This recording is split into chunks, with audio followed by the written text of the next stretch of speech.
A paz do Senhor, meus queridos irmãos. Estamos dando início a mais uma videoaula das lições bíblicas de adultos da CPAD, da Escola Dominical, nesse terceiro trimestre de 2022, onde estamos estudando a lição que tem como tema os ataques contra a Igreja de Cristo, as sutilezas de Satanás nesses dias que antecedem a volta de Jesus Cristo.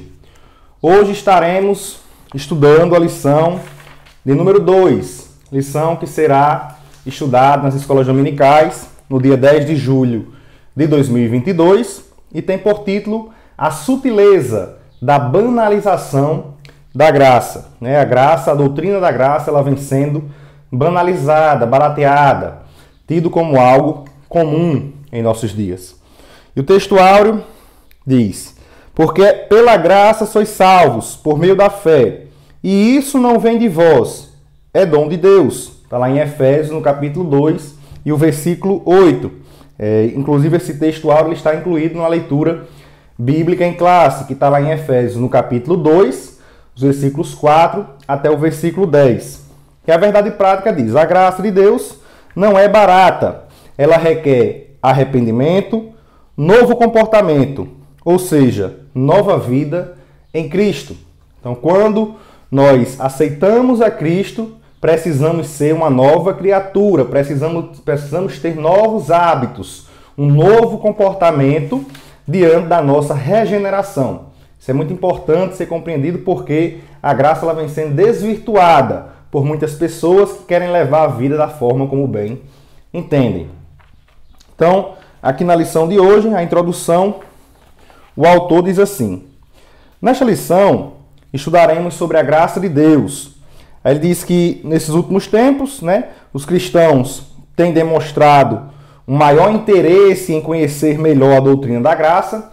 E aí, claro, muitas pessoas querem conhecer essa doutrina associado às divergências de ensinos que há em torno dessa doutrina. E aí ele fala que isso vai causar, vai fazer com que a graça, a doutrina da graça, ela seja mal compreendida e, portanto, mal assimilada pelas pessoas, que não estarão entendendo perfeitamente o que é a doutrina da graça de acordo com a palavra de Deus e, consequentemente, desvirtuada.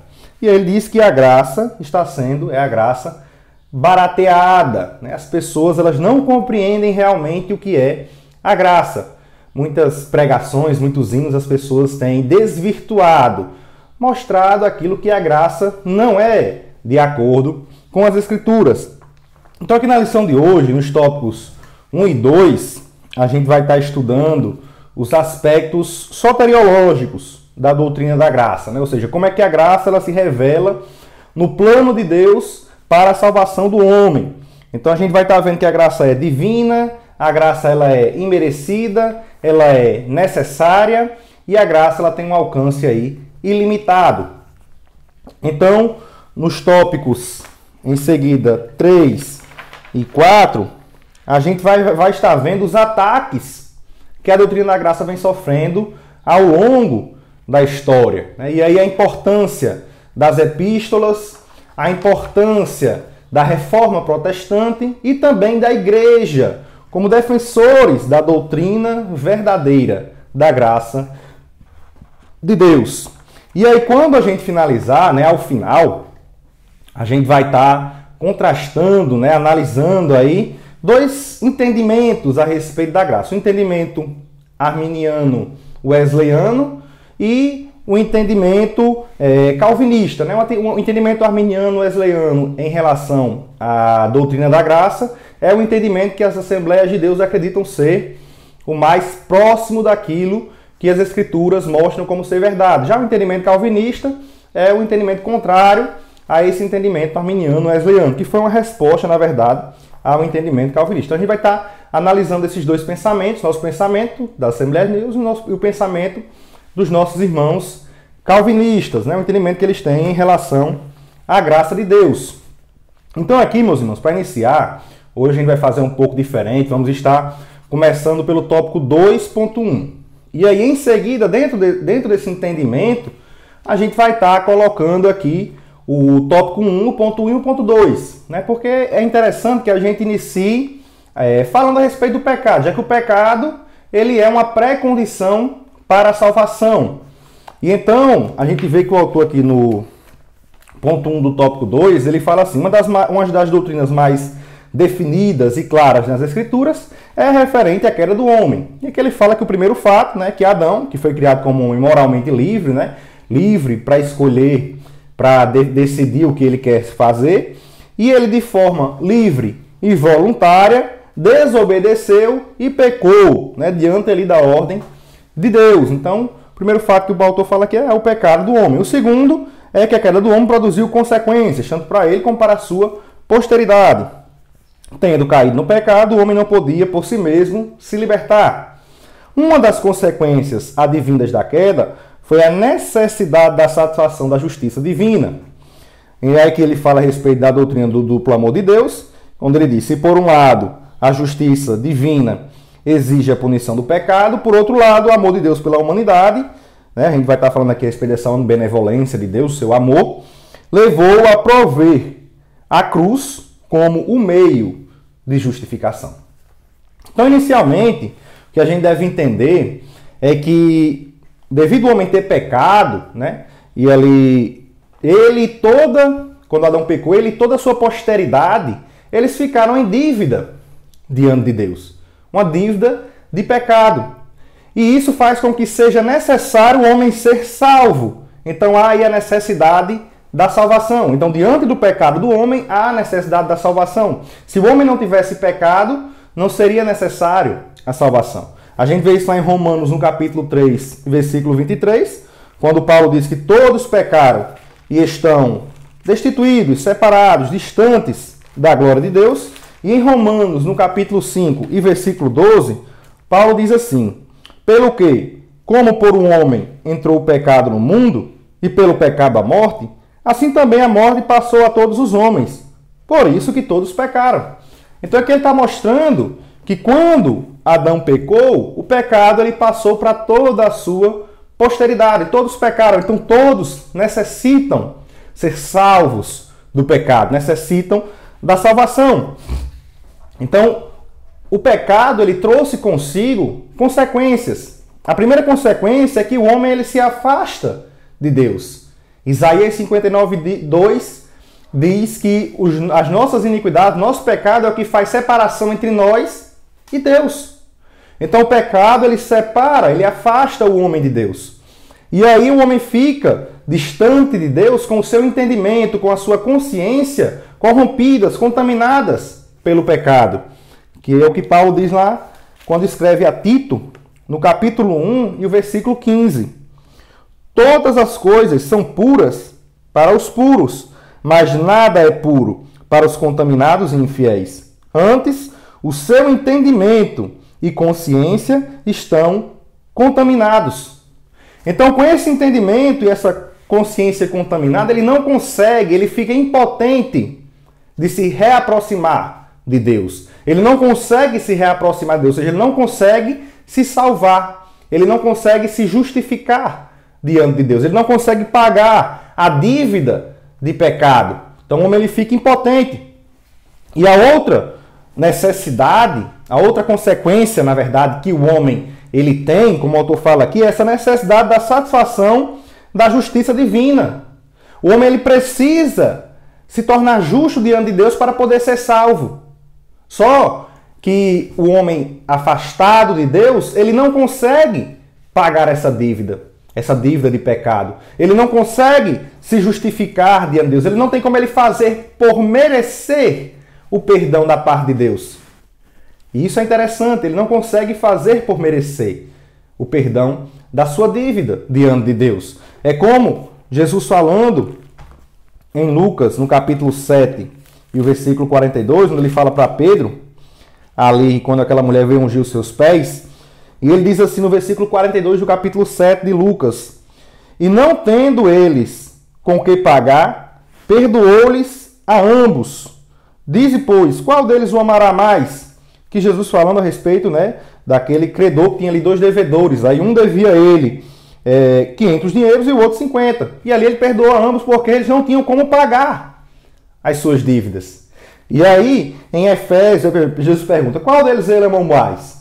Então, em Efésios, no capítulo 2, está até na leitura, Efésios 2, o 4 e o 5, está na leitura bíblica em classe, Paulo diz assim, mas Deus, que é riquíssimo em misericórdia, pelo seu muito amor com que nos amou. Então veja só, o amor de Deus muito elevado, porque nós devíamos muito a Ele, estando nós ainda mortos em nossas ofensas. Então nós não conseguimos nos justificar diante de Deus. E como consequência do pecado, nós não conseguimos satisfazer a justiça de Deus, não conseguimos pagar a dívida que temos diante de Deus com os nossos atos. Nós não conseguimos fazer isso com nossas ações. Então, por causa da justiça de Deus, por causa da sua justiça, ele não pode perdoar o homem, ou seja, fazer com que o homem se reaproxime dele, sem que a dívida de pecado seja paga. Então Deus não pode perdoar o homem, Deus não pode se reaproximar do homem, estando o homem em pecado. Porque quando a dívida do pecado é paga, o pecado é retirado, porque ele não deve mais. Aquilo que ele devia, ele não deve mais. Então, sem pagar essa dívida, Deus não consegue perdoar, não consegue se aproximar novamente do homem. E isso é um problema para a humanidade. Porque o homem distante de Deus e em pecado, ele caminha rumo à morte. Como Paulo falou em Romanos 6, 23. O salário do pecado é a morte eterna. Então, é aí que entra a graça de Deus. E o que é a graça de Deus? A graça de Deus é o amor espontâneo de Deus. Ou seja, ele se origina em Deus. É como o autor fala no tópico 1 e no ponto 1. A graça é divina. Ela parte de Deus. É da vontade de Deus que a graça se origina. Então nós vemos que o autor diz assim, até em 1 Coríntios 1, 21, Paulo escreve, aprove a Deus salvar. Ou seja, partiu de Deus essa vontade. A graça e a iniciativa da salvação, elas partem de Deus. É como Paulo escrevendo também aqui em Efésios, no capítulo 1, antes mesmo desse texto da leitura bíblica, ele inicia nos versículos 7 até o versículo 10, ele diz, em quem temos a redenção pelo seu sangue, a remissão das ofensas, segundo as riquezas da sua graça, que ele tornou abundante para conosco em toda a sabedoria e prudência, descobrindo-nos o mistério da sua vontade, segundo o seu beneplácito, que propusera em si mesmo, de tornar a congregar em Cristo todas as coisas, na dispensação da plenitude dos tempos, tanto as que estão nos céus como as que estão na terra. Veja que a vontade, ela partiu de Deus. Ela se originou em Deus.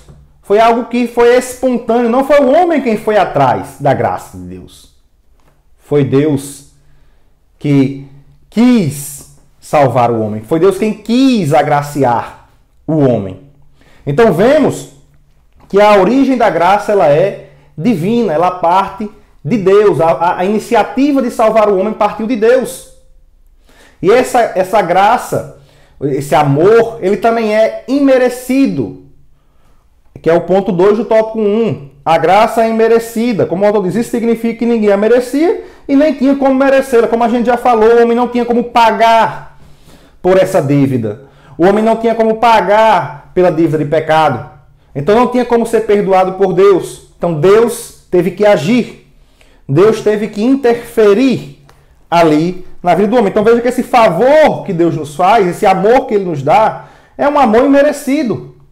Paulo escrevendo também aos Romanos, no capítulo 11, versículo 6, ele diz assim, mas se é por graça, já não é pelas obras. De outra maneira, a graça já não é graça. Então veja que se o homem fizer alguma obra para merecimento, não é graça. Então, graça é quando Deus nos dá imerecidamente. É quando Deus nos dá sem que nós façamos algo em troca daquilo. como está também no versículo 8 e 9 do capítulo 2 de Efésios, na leitura bíblica. Porque pela graça sois salvos, por meio da fé, isso não vem de vós, é dom de Deus, não vem de obras, para que ninguém se glorie.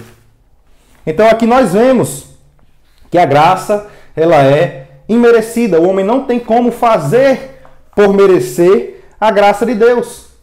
E é nessa graça de Deus para com o homem pecaminoso que nós vemos a intervenção sobrenatural de Deus para salvar o homem. João capítulo 1, versículo 13.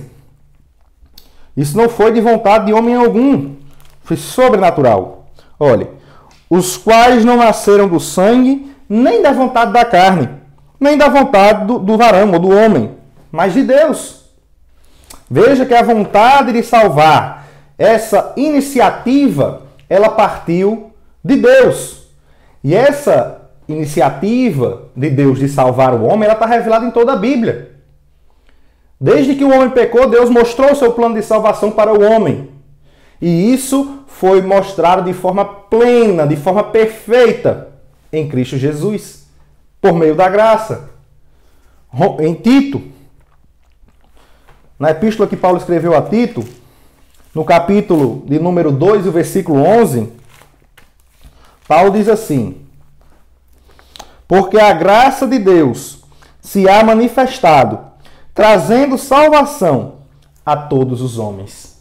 Então, ali em Cristo, a graça de Deus se manifestou. A graça de Deus foi revelada a todos os homens. Paulo também escrevendo aos Romanos, no capítulo de número 3, e os versículos 21 e 22, ele diz assim: mas agora se manifestou sem a lei a justiça de Deus, tendo testemunho da lei e dos profetas. Ou seja, desde o Antigo Testamento havia ali o testemunho dessa manifestação da justiça de Deus. Isto é, a justiça de Deus pela fé em Jesus Cristo, para todos e sobre todos os que creem. Então, a justiça de Deus, ela se revelou através de Jesus, para todos e sobre todos aqueles que creem, que tiverem fé em Cristo Jesus. Então, a dívida, ela só podia ser paga através de Jesus. É como ele diz em João 14,6: ninguém vem ao Pai, senão por mim. Lá em Hebreus, no capítulo 9, depois os irmãos veem dos versículos 22 até o 28, capítulo 9 de Hebreus, 22 ao 28, tem uma explicação do porquê era necessário que Cristo se sacrificasse para perdoar os nossos pecados. Então essa dívida só podia ser paga por Ele. Como nós vemos, lá em Levítico isso já era visto, e lá em Hebreus o autor repete isso no capítulo 9, versículo 22, sem derramamento de sangue, não há como separar o pecador, não há como remir o pecado. Não há remissão.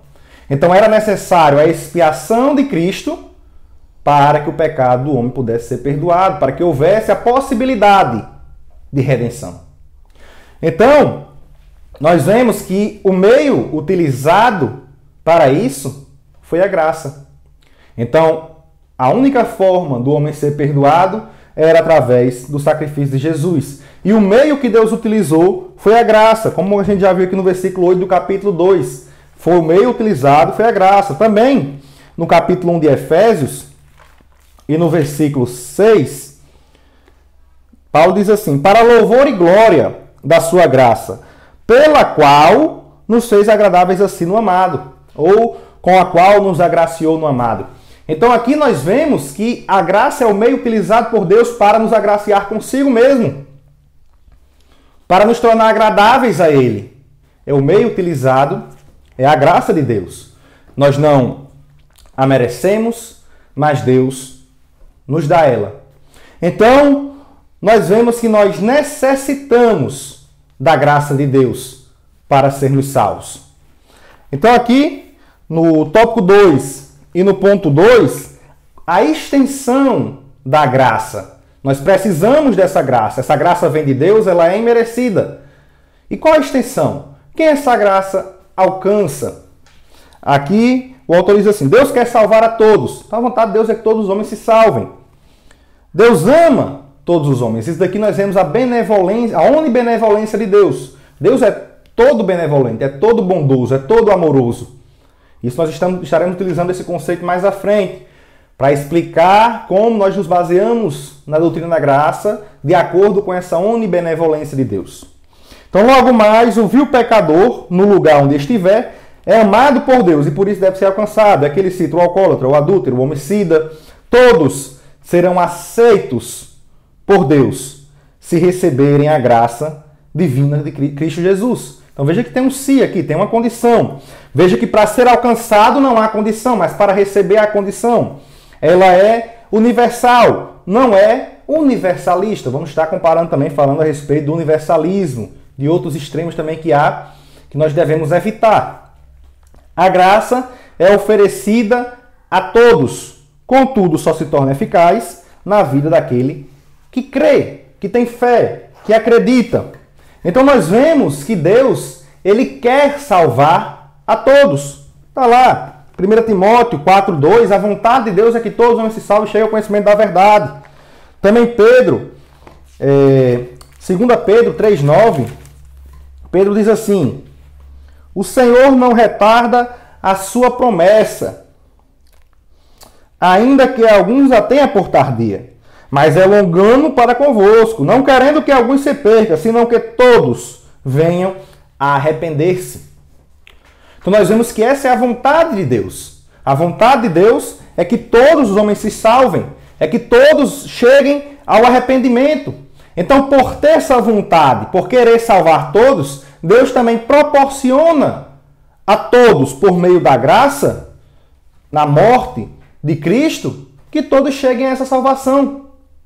É como nós vemos em Romanos, no capítulo 3, e os versículos 23 ao 25, Paulo diz assim, veja que esse trecho de Romanos, a gente está utilizando bastante, os irmãos vão tomando nota, desses versículos para poder ter um melhor entendimento, uma melhor compreensão a respeito do assunto. É um assunto que é simples, é fácil de se entender, de acordo com as Escrituras, mas que apesar de ser simples, ele tem algumas contradições, como a gente vai falar no final aqui da nossa aula, existem algumas divergências a respeito do assunto. Para todos nós sabemos, claro, que a salvação e a graça ela parte de Deus para salvar o homem. Mas nesse processo de salvação, por meio da graça, há algumas divergências. Então é importante os irmãos irem anotando esses versículos para terem um melhor entendimento, uma melhor compreensão a respeito do assunto. Então, versículos 23 e 24, Deus utilizando aqui, proporcionando essa salvação a todas as pessoas. Porque todos pecaram e destituídos estão da glória de Deus. 23 ao 25. Sendo justificados gratuitamente pela sua graça, pela redenção que há em Cristo Jesus, ao qual Deus propôs para propiciação pela fé no seu sangue, para demonstrar a sua justiça pela remissão dos pecados dantes cometidos sob a paciência de Deus. Então veja que Cristo ele foi utilizado como uma propiciação para perdão dos pecados dos homens, porque todos pecaram e todos precisam dessa propiciação. Nós vemos que João ele fala em 1 João, no capítulo de número 2 e o versículo 2, ele é a propiciação pelos nossos pecados, e não somente pelos nossos, mas também pelos de todo mundo. De todo mundo. Então nós vemos que aqui Deus, Jesus na sua expiação, isso é conhecido como expiação ilimitada, na sua expiação ilimitada, ele alcança toda a criatura. Então a expiação de Cristo, a morte de Cristo alcança todos os homens. Então essa graça de Deus, ela também alcança toda a criatura. Então veja que não existem, como a gente falou aqui, condições impostas para a concessão dessa graça. Deus concede a graça incondicionalmente. O homem não foi atrás da graça pedindo, nem, eu vou conceder aqui se ele fizer parte de um grupo. Não. A graça, ela é concedida, ela alcança toda a criatura, todo o mundo. Mas existe uma condição para o recebimento dessa graça, que é a fé. É somente para aquele que crê. É como o autor fala aqui, contudo só se torna eficaz na vida daquele que crê. Só tem eficácia na vida daquele que crê em Cristo. Então, nós vemos isso no versículo 8, daqui de Efésios, do capítulo 2 da leitura bíblica em classe, né? Por meio da fé, porque pela graça sois salvos por meio da fé. Então é por meio da fé, por meio da graça. E a fé, quando nós recebemos essa graça, quando a graça nos alcança, nós respondemos com fé, a resposta do homem sendo com fé, ele alcança a salvação. Aqui também ele mostra João capítulo 6 e o versículo 47, onde diz o seguinte: Jesus fala: na verdade vos digo que aquele que crê em mim tem a vida eterna. Então é necessário crer em Jesus. É necessário acreditar, ter fé em Jesus para poder ser salvo, alcançar a salvação. Em Romanos 3:22, como a gente já leu, diz: isto é a justiça de Deus pela fé em Jesus Cristo, para todos e sobre todos os que creem. Então veja que não é sobre toda a criatura, é sobre toda a criatura que crê. Então o alcance ele é ilimitado, mas a efetivação da graça para justificação é somente para aquele que tiver fé em Cristo, para aquele que crê em Cristo. Então a graça ela é ilimitada no seu alcance, por isso essa graça ela é uma graça universal, como o autor fala aqui, mas ela é limitada na sua aplicação, na sua efetivação. Só recebe a graça aqueles que tiverem fé. Então aqui nós temos, o autor fala do universalismo, nós temos dois extremos, principalmente, que devem ser evitados. O primeiro extremo é o universalismo e o outro extremo é a expiação limitada. Como nós já falamos, né, nós acreditamos em uma expiação ilimitada, biblicamente falando. Nós temos base bíblica para mostrar que a expiação ela é de forma ilimitada. A graça, a expiação de Cristo, ela alcança toda a criatura. Então a graça ela também alcança toda a criatura. E nós da Assembleia de Deus, nós acreditamos, né, na tradição sinergista de uma graça cooperativa, onde o homem ele responde à graça de Deus, ele coopera na sua salvação e o alcance ele é aí ilimitado, né? O alcance dessa graça é ilimitado. Claro que a salvação ela provém totalmente de Deus. Foi Deus, como a gente já falou, que providenciou toda a salvação. Mas o homem ele responde quando essa graça o alcança. Então, o universalismo ele indica que a salvação é para todos, independente das suas escolhas, das suas atitudes, daquilo que ele faz.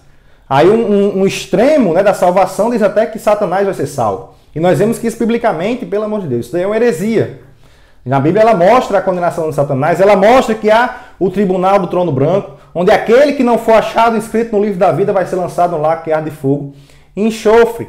Então a Bíblia ela nos fala bastante disso daí. Então nós não acreditamos no universalismo. Isso daí é algo para enganar as pessoas e fazer com que elas tenham uma vida da forma como bem entendem e estão caminhando a passos largos para a condenação.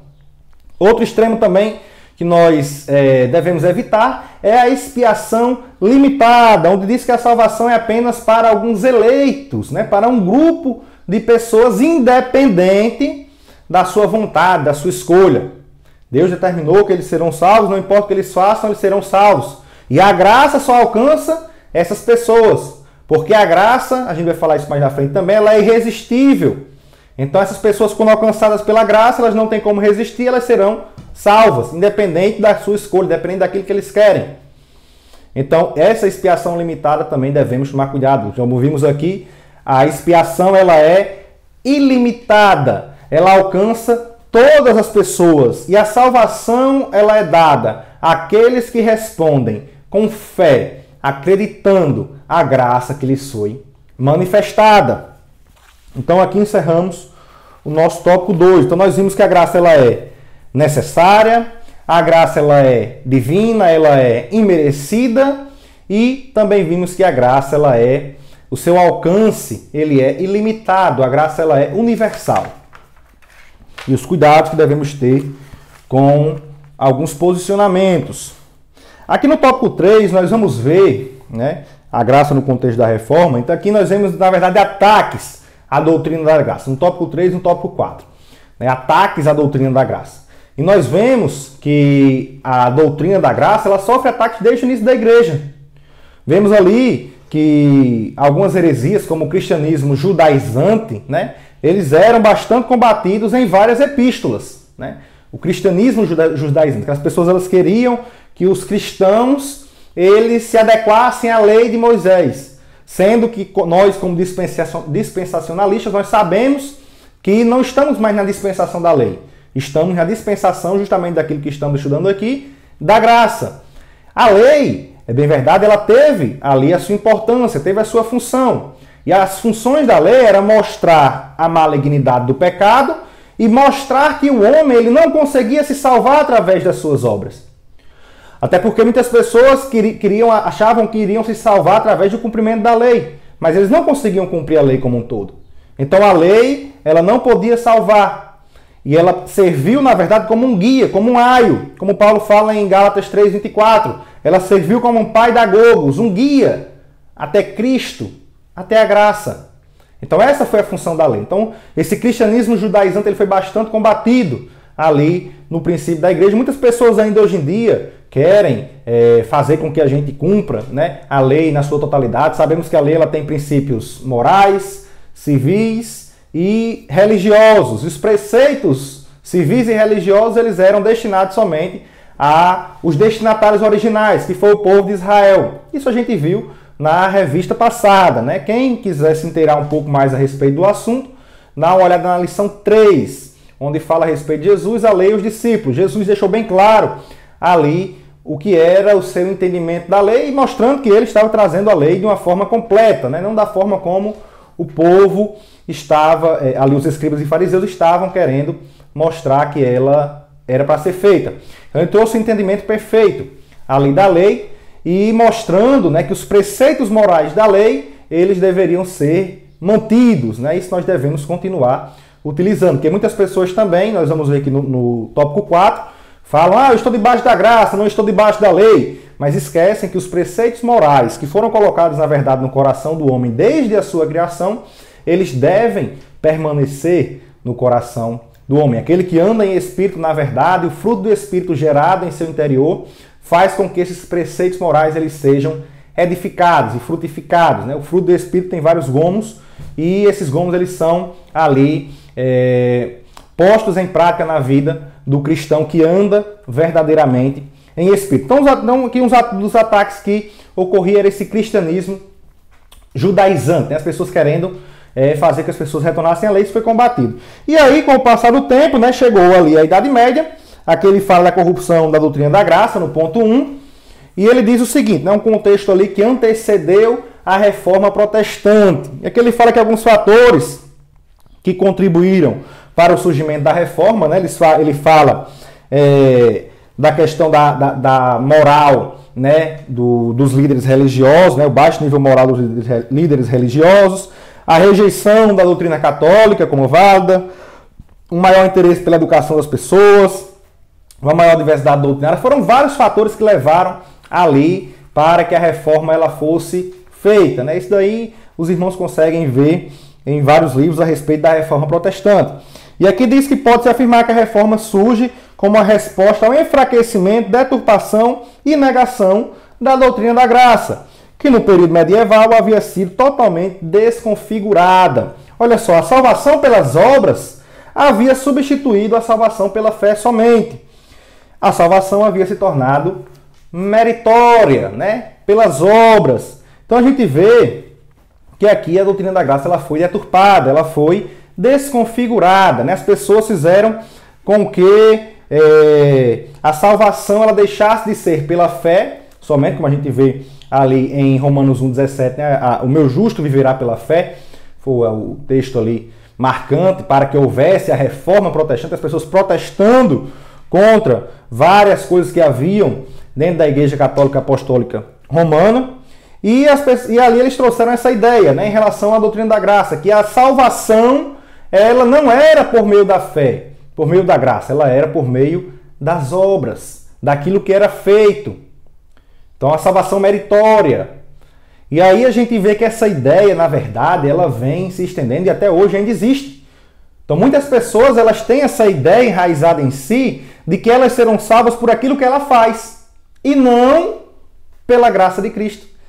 E não de forma imerecida. Na verdade, nós não merecemos, como vimos, a graça de Deus. A salvação da parte de Deus. Foi Deus quem nos quis dar essa salvação. Então, infelizmente,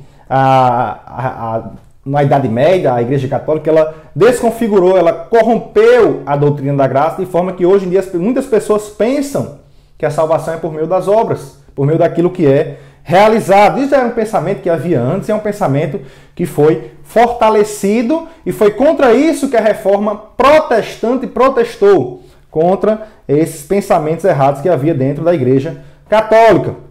E na verdade a gente vê que na salvação a graça e as obras na salvação elas são mutuamente excludentes, ou seja, não há como haver salvação pela graça se você realizar uma obra. Nós já lemos isso daqui em Romanos no capítulo 11 e no versículo 6. E aqui nós vemos, na verdade, em Romanos 4, 5, Paulo ele diz assim: ora, aquele que faz qualquer obra, não lhe é imputado o galardão ou a recompensa segundo a graça, mas segundo a dívida, porque aquele que trabalha, ele tem que receber.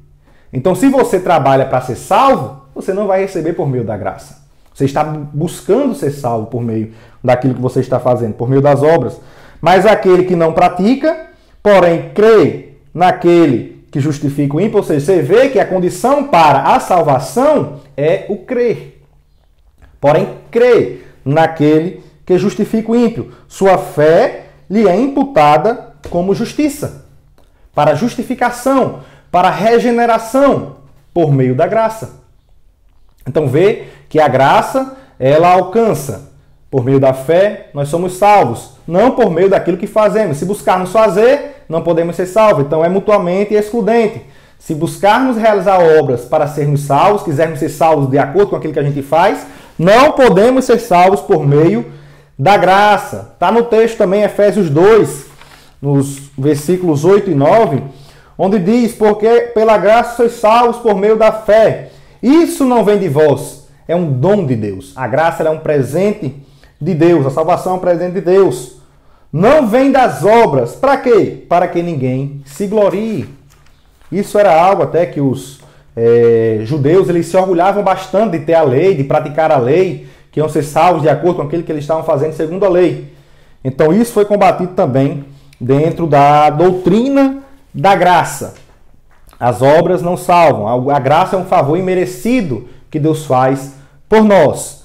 Só que aqui, meus irmãos, vale ressaltar, é importante a gente ressaltar, que ao sermos salvos pela graça, nós não somos salvos pelas obras, somos salvos pela graça. Mas ao sermos salvos pela graça, nós passamos a realizar boas obras para Deus. Nós somos salvos para boas obras, não somos salvos pelas obras. Então veja que no versículo 10 de Efésios 2, Paulo diz assim: porque somos feitura sua, criados em Cristo Jesus, para as boas obras, as quais Deus preparou para que andássemos nelas. Então veja que a salvação, ela não é pelas obras, mas ela é para as obras. Aqui Tiago também fala, no capítulo 2 e o versículo 17, ele diz: assim também a fé, se não tiver obras, é morta em si mesma. Então veja que, na verdade, quando somos salvos pela fé, nós automaticamente somos posicionados como servos de Cristo para realizar boas obras. Então a finalidade de sermos salvos também é para a realização de boas obras. Senão, essa fé ela é morta, ela não vale de nada. Essa salvação ela não existe, porque não está sendo realizada boas obras. Também em 1 João no capítulo 3 e nos versículos 17 e 18, João diz assim: quem, pois, tiver bens no mundo e vendo seu irmão necessitado, lhe cerrar ou lhe fechar o coração, como estará nele o amor de Deus? Meus filhinhos, não amemos de palavra, nem de língua, mas por obra e em verdade. Então, quando somos salvos, quando somos regenerados, o amor de Deus está em nós. E esse amor, ele deve ser mostrado através de boas obras. Não adianta dizermos que temos fé, que temos amor, se não tivermos boas obras. Não somos salvos pelas obras, mas somos salvos para realizar boas obras. E aqui é justamente, no tópico 3, o ponto 2, a restauração da doutrina da graça, foi isso que a Reforma Protestante trouxe para nós, né? Ela proporcionou a restauração da doutrina da graça, né? Por meio do exame das Escrituras Sagradas. E a gente vê aqui, o autor até fala, né, que o lema luterano seria conhecido como uma das 5 solas, né? Sola gratia, só a graça, somente a graça. E aqui as 5 solas, né? Sola gratia, somente a graça, sola fide, somente a fé, solus Christus, somente Cristo, sola Escritura, somente a Escritura, e soli Deo glória, somente a Deus glória. Esses eram, né, os 5 solas, esses foram os 5 solas que foram ali marca da Reforma Protestante.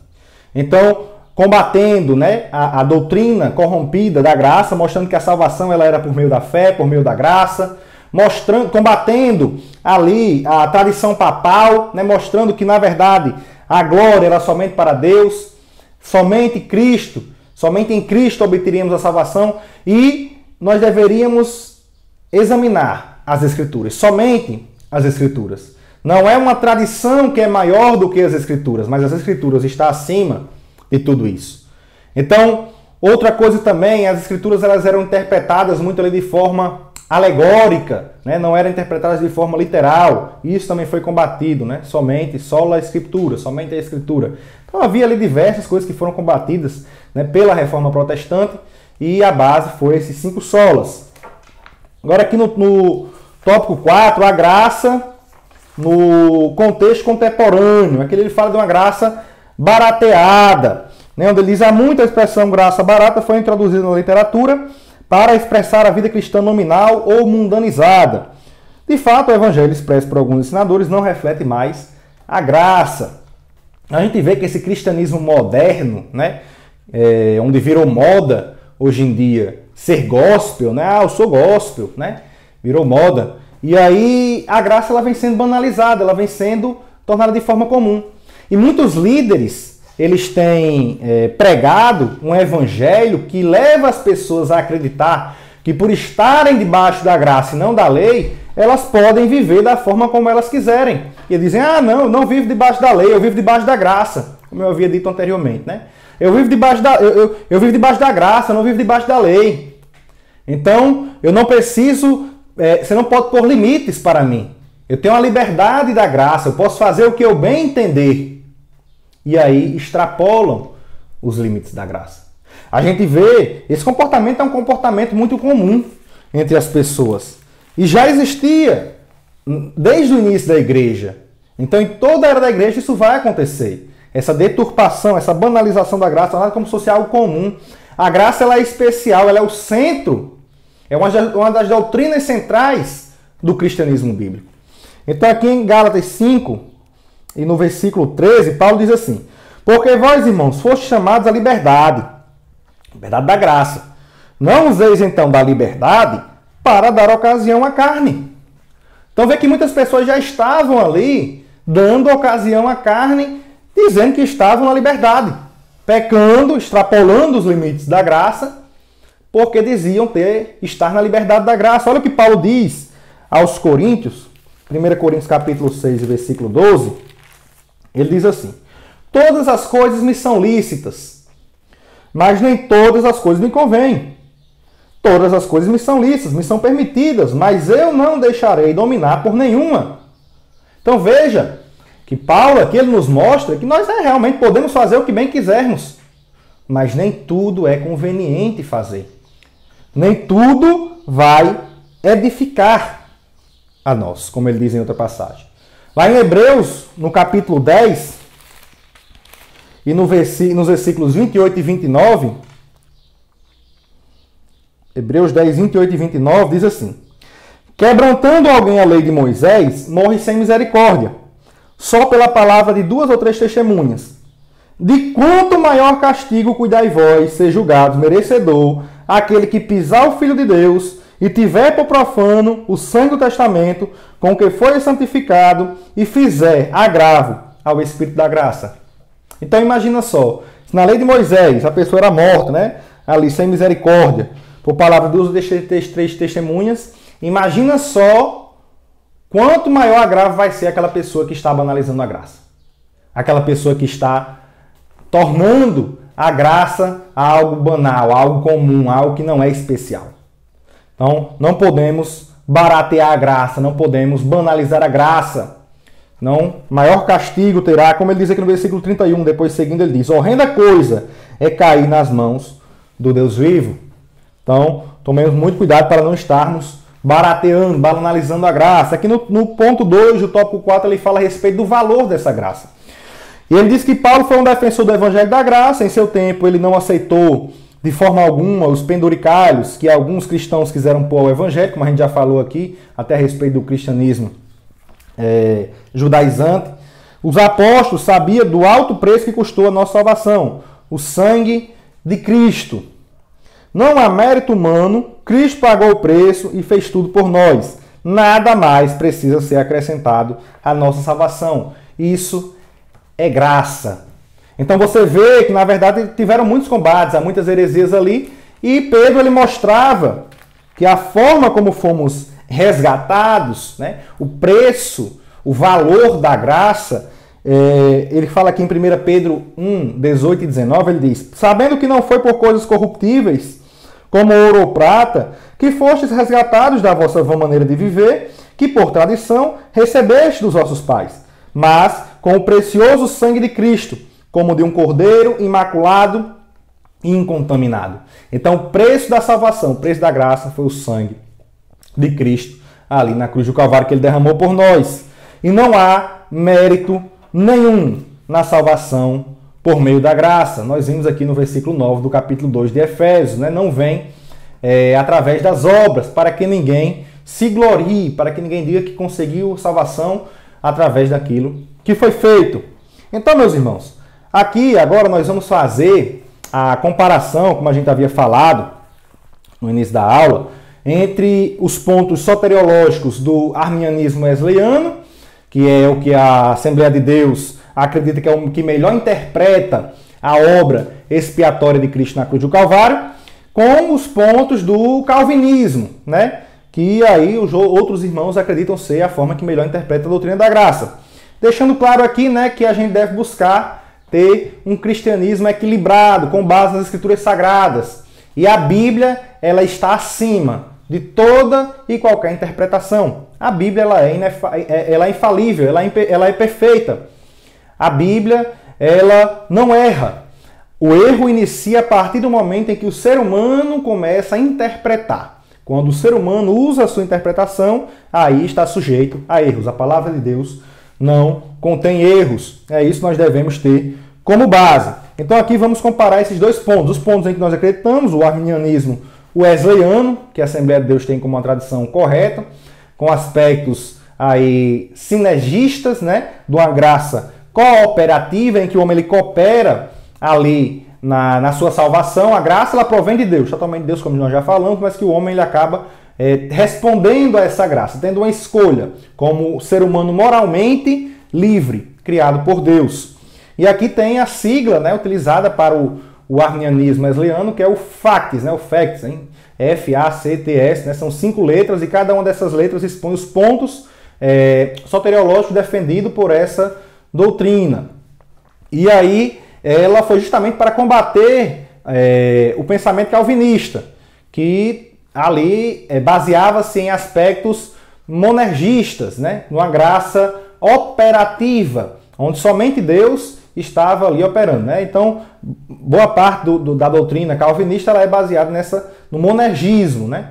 E ali a sigla utilizada por eles para essa doutrina, né?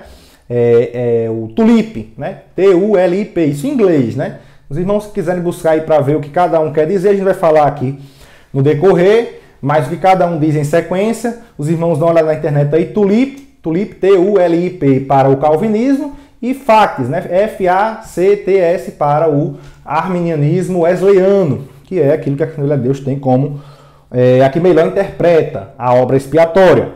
Então aqui nós vamos começar com a expiação. E a expiação para os calvinistas ela é limitada. Já para nós que acreditamos no arminianismo wesleyano é ilimitada. Então essa expiação limitada ela só iria alcançar os eleitos. Isso aqui a gente já falou quando falamos a respeito do alcance da graça, né? Já mostramos que a expiação ela é ilimitada, ela alcança a todos, a todas as pessoas. A obra expiatória de Cristo alcança a todos. Aqui em Hebreus, no capítulo 2 e o versículo 9, mais um versículo para respaldar, o autor dos Hebreus diz assim: vemos, porém, coroado de glória e de honra aquele Jesus que fora feito um pouco menor do que os anjos por causa da paixão da morte, para que, pela graça de Deus, provasse a morte por todos. Esse todos aqui, ou seja, a expiação, a obra expiatória, a morte de Cristo, ela foi por todos, por toda a humanidade. Então esse é o alcance, é uma expiação ilimitada. E, portanto, a graça ela tem um alcance ilimitado. E ela é recebida, né? Para seu recebimento é necessário a fé. E aí é onde está a cooperação do ser humano. É onde o homem coopera ali respondendo à graça de Deus. Então nós acreditamos para sermos salvos. E não somos salvos para poder acreditar. É necessário a fé para a justificação. Como em Romanos 5:1 Paulo diz, nós somos justificados por meio da fé. A justificação, a regeneração, ela vem por meio da fé. No Paulo ele diz, né, crê e será salvo tu e tua casa. É necessário acreditar, é necessário ter fé para poder ser salvo. Nós não somos salvos para depois acreditarmos. Aqui outro ponto é a respeito da depravação total. E aqui é interessante que a depravação total ela faz parte dos pontos calvinista e wesleyano. Só que o entendimento dessa depravação total é que é diferente. O calvinismo acredita numa depravação total intensiva, né, de modo intensivo, ou seja, que dentro do homem, né, o homem ele está totalmente corrompido, de modo que ele não pode nem escutar a voz de Deus, nem responder à graça de Deus. Já o arminianismo wesleyano acredita que a graça, essa deturpação, na verdade, essa depravação total, ela é extensiva. Ou seja, partiu de Adão e se expandiu, se estendeu a toda a humanidade. Então todos estão depravados, corrompidos devido ao pecado. E realmente é isso que o pecado faz. Ele corrompe o ser humano. E quanto mais corrompe, mais distante ele fica de Deus. Mas embora o homem esteja caído, ele ainda consegue responder ao apelo da graça. A gente vê que Adão, quando ele pecou ali no Jardim do Éden, ele não ficou tão depravado, né, de modo que ele não pudesse ali responder ao chamado de Deus. Isso nós vemos lá em Gênesis, no capítulo 3, e os versículos 9 e 10, que quando Deus falou com Adão, ele respondeu. Ele não ficou, ou seja, não ficou impossibilitado de responder a Deus. Vê Gênesis 3, 9 e 10 diz: e chamou o Senhor Deus a Adão e disse-lhe: onde estás? E ele disse: ouvi a tua voz soar no jardim, ou seja, ele ouviu a voz de Deus e estava respondendo a Deus. E temi, porque estava nu e escondi-me. Então você vê que realmente o pecado ele faz com que o homem ele se esconda, ele tenha vergonha, ele se afaste de Deus. Mas ele consegue, em Deus ele manteve esse resquício de moral dentro do homem. Não há uma depravação total dentro do homem, né, ali de forma intensiva, de modo que o homem não consegue ouvir, responder à graça de Deus. Ele consegue, sim, responder a essa graça com fé. Ou sem fé, sem acreditar, uma para a salvação e outra para condenação. Outros pontos aqui que nós vemos é a chamada graça irresistível. Né? Ou seja, o homem não consegue resistir à graça. Isso é uma doutrina que é um dos pontos da doutrina calvinista, a graça irresistível. E no arminianismo, em contraste, tem a graça resistível, que o homem consegue resistir a esse chamado da graça. Já em relação à eleição, o calvinismo acredita na eleição incondicional, onde Deus ele selecionou uns ali para ser salvos e outros para serem perdidos, serem condenados. Isso de acordo com a sua vontade, de acordo com o que ele quer. Nós vemos que a vontade de Deus não é essa, já vimos isso aqui já. E do outro lado tem a eleição condicional, que aí aqueles que aceitarem o chamado da graça de Deus serão eleitos e aqueles que não aceitarem serão condenados. E nós vemos que a graça irresistível, ela não tem base bíblica. Vemos ali em Atos 7, 51, na pregação de Estevão, ele diz assim: homens de dura cerviz e incircuncisos de coração e ouvido, vós sempre resistis ao Espírito Santo, assim vós sois como vossos pais. Nós vemos que Deus ele coloca, tanto diante do povo de Israel como diante de nós, as opções. E ele diz o caminho que nós temos que escolher. Nós recebemos a palavra de Deus.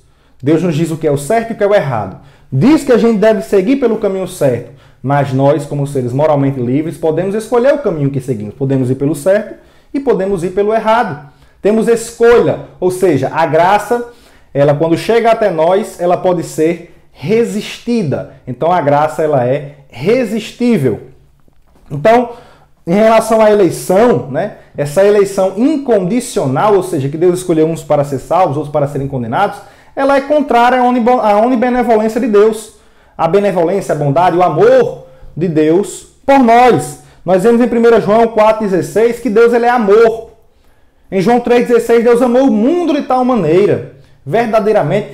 Então, ali que ele deu o seu Filho para que todo aquele que nele crê não pereça, mas tenha a vida eterna. Esse é o Deus que proporcionou a graça ao ser humano.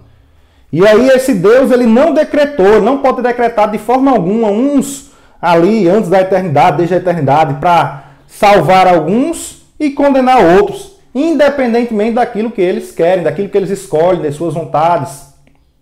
Assim Deus seria considerado como um tirano moral, se ele assim o fizesse. Então esse não é o Deus da Bíblia. Então no processo da salvação é exigida uma resposta humana. O homem ele responde.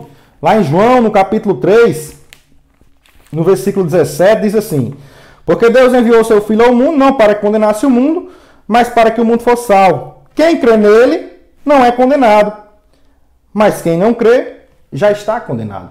Então você tem a opção de crer e tem a opção de não crer. O versículo 30 e 36 diz: aquele que crê no Filho tem a vida eterna, mas aquele que não crê no Filho não terá a vida, mas a ira de Deus sobre ele permanece. Então há essas opções, de acreditar ou de não acreditar. E aí essa graça multiforme, como a gente vê lá em 1 Pedro 4,10, nesse processo da salvação, ela inicia com uma graça preveniente, uma graça que vem antes para capacitar o pecador para entender que Deus existe e que tem uma salvação para ele, para que ele entenda a sua posição. E é aí que o Espírito Santo de Deus age, porque Jesus falou em João 16, do 8 ao 11. Ele diz: e quando ele vier, convencerá o mundo do pecado, da justiça e do juízo. Do pecado porque não crê em mim, da justiça porque vou para o meu Pai e não vereis mais, e do juízo porque já o príncipe deste mundo está julgado. Então nós vemos aqui que Jesus mostra que o Espírito Santo vem para convencer o homem. É isso através da graça preveniente, a graça que vem anteriormente para capacitar o homem. E aí depois também tem a graça justificadora e santificadora, dependendo da resposta. Então a graça ela se manifesta e aí o homem tem essa escolha de querer ou não a graça. E aí nós vemos a resistibilidade. Então a graça ela é resistível, ele tem um poder de escolha. Se ele recusar, se ele rejeitar, condenação. Se ele aceitar, salvação. E aí, aceitando, a graça justificadora e a graça santificadora vão operar na vida dele. E eles serão ali eleitos em Cristo. Porque agora eles farão parte da igreja, essa eleição condicional, porque eles aceitaram a salvação da parte de Cristo. E aí, o vaso, né, como a gente costuma comparar o homem, se ele não aceita Cristo, ele permanece emborcado. Se ele aceita Cristo, ele vai estar desemborcado. Desemborcado para que agora a graça ela possa transbordar na vida dele. Aqui a gente vê em Efésios, Deus falando a respeito dessa graça que transborda, né? No versículo 7 da leitura bíblica, ele fala, né, para mostrar nos séculos vindouros as abundantes riquezas da sua graça, né? Ou seja, é uma graça abundante, que o vaso estando desemborcado, ela vai transbordar. E por último, para finalizar, nós temos aqui um outro ponto, né, da doutrina calvinista, comparado com a do arminianismo wesleyano. O calvinismo acredita na perseverança dos santos. Isso é aquela bem tradicional que as pessoas conhecem, né? Uma vez salvo, salvo para sempre. Em comparação com a segurança em Cristo, que o arminianismo wesleyano apregoa. Então, essa perseverança dos santos, também conhecida como doutrina determinista, né? As pessoas chamam de doutrina determinista, ela vai dizer que o homem não pode cair da graça. E, na verdade, né, isso vai levar muitas pessoas a acreditarem né, que depois de serem salvas, né, já estou salvo, então eu posso fazer o que eu bem quiser, o que eu bem entender, e vai pecar contra Deus através disso daí, já que eles já ganharam a salvação e não podem mais perdê-las. Eles dizem, somos predestinados. E essa é uma versão bem deturpada da predestinação, porque a predestinação ela é bíblica. A predestinação é bíblica, mas somente aqueles que aceitarem a Cristo e permanecerem na obediência a Cristo é que são predestinados. Hebreus 5:9. O autor aos Hebreus ele diz assim: e sendo ele consumado, veio a ser causa de eterna salvação para todos os que lhe obedecem. Então, meus irmãos, a gente tem que entender que a eleição, a predestinação, o livre-arbítrio, todas essas doutrinas são bíblicas. E o Espírito Santo de Deus, eles têm que nos iluminar da melhor forma para que nós possamos compreender e associar essas doutrinas dentro da graça. Porque a verdade é só uma. E nós devemos buscar, hermeneuticamente, né, interpretando a palavra, entender como é que essa doutrina da graça ela funciona. Então, depois de nós sermos regenerados, nós termos sido salvos em Cristo, justificados, nós devemos buscar zelar por essa salvação. Aqui o autor aos Hebreus, no capítulo 3, nos versículos 12 ao 14, ele diz assim: vede, irmãos, que nunca haja em qualquer de vós um coração mau e infiel, para se apartar do Deus vivo. Então você vê a possibilidade de se apartar. Antes, exortai-vos uns aos outros, todos os dias, durante o tempo que se chama hoje, para que nenhum de vós se endureça pelo engano do pecado. Aqui mais uma vez a sutileza, o engano do pecado. Porque nos tornamos participantes de Cristo, se retivermos firmemente o princípio da nossa confiança até o fim. Então você vê que tem que ser fiel do início até o final. E devemos perseverar aí na doutrina de Cristo. Devemos nos exortar todos os dias para que possamos, aí sim, manter a nossa salvação. Se nós sairmos dessa doutrina, aí nós perderemos, nós não teremos essa segurança em Cristo. Então, a queda da graça, né, como os calvinistas dizem, não é possível cair da graça. Se uma vez salvo, salvo para sempre. Então não é possível cair da graça. Se você caiu da graça, nunca esteve na graça. Mas é possível sim uma queda da graça, como a gente leu aqui no versículo 12, para se apartar do Deus vivo. Se eu estou me apartando de Deus, é porque eu estava em Deus. Então você vê que é possível sim se apartar. Como Paulo escreve em 1 Coríntios 10:12, aquele que está em pé, olhe para que não caia. Então devemos ter cuidado. Se nós estamos próximos de Deus, estamos perto de Deus, para não nos afastarmos de Deus. Também escrevendo aos Gálatas, Paulo, ele diz, no capítulo 5, versículo 4, separados estáis de Cristo, vós, os que vos justificais pela lei, da graça tendes caído. Veja que essas pessoas, elas estavam na graça. Ele inicia aqui a Epístola aos Gálatas falando disso. E eles saíram da doutrina da graça. E agora estavam querendo ganhar a salvação pelas obras da lei. Ou seja, ele diz, da graça tendes caído. Saíram da doutrina da graça. Eles estavam sim seguindo a doutrina da graça, mas não perseveraram em Cristo. Então saíram da segurança em Cristo. Aqui a conclusão. O autor ele fala: vimos como a graça de Deus foi entendida em diferentes contextos. A Bíblia é sempre a régua através da qual qualquer entendimento da doutrina da graça precisa ser medido. Então nós devemos sempre nos basear na Bíblia. Como eu falei, a Bíblia é o que deve ser estudado.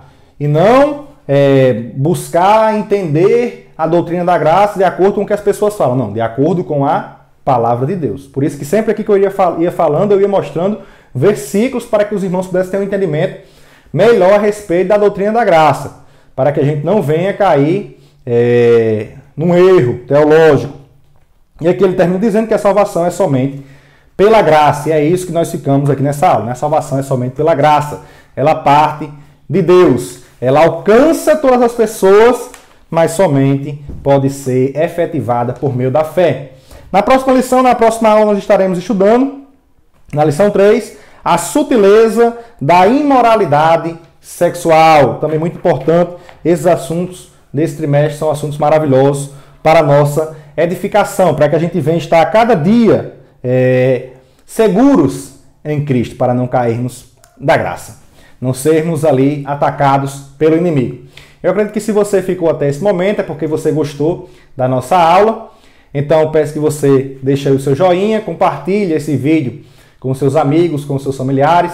Se desejar também, inscreva-se aí no nosso canal para poder receber as nossas notificações dos vídeos que colocamos semanalmente.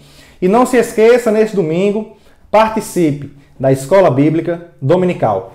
Que Deus abençoe a todos, em nome de Jesus.